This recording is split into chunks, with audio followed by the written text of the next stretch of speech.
ایک چیز جو بڑی امپورٹنٹ ہے وہ یہ ہے کہ جب بھی یہاں پہ کوئی کوششیں ہوتی ہیں، مفاہمت کی ہوتی ہیں، بات چیت کی ہوتی ہیں، مذاکرات کی ہوتی ہیں، تو یہ امپریشن ہے، اور یہ امپریشن کو غلط بھی نہیں ہے کہ جو اوورسیز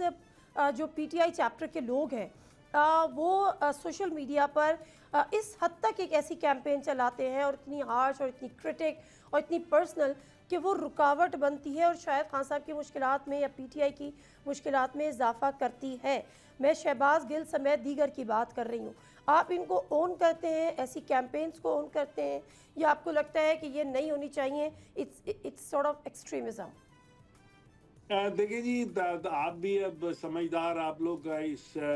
میڈیا میں رہتے ہیں، آپ کو اندازہ ہوگا کہ سوشل میڈیا ایک ایسا ایک چیز ہے جس پہ کوئی کنٹرول نہیں ہے، اور یہ کہنا کہ کوئی چیز پی ٹی آئی والے شروع کرتے ہیں یا چلاتے ہیں I think is not fair. ہمارا ایک آفیشیل چینل ہے پی ٹی آئی آفیشیل جو ہے، اگر تو وہاں سے کوئی بات ہو تو ہم اس کے ذمہ دار ضرور ہوں گے۔ شہباز گل صاحب اس کا حصہ نہیں ہے یا پی ٹی آئی کا حصہ نہیں؟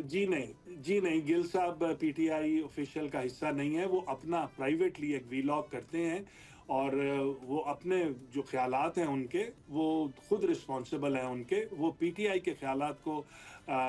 کی ترجمانی نہیں کرتے۔ مطلب وہ پی ٹی آئی نہیں ہے، پی ٹی آئی ان کو نکال چکی ہے، یا وہ خود پی ٹی آئی سے نکل چکے ہیں؟ نہیں جی نہیں، ایسی کوئی بات نہیں ہے کہ ان کو نکال چکی ہے، میں کہ آفیشیلی وہ جو پی ٹی آئی کا موقف ہے وہ اس کی ترجمانی نہیں کرتے۔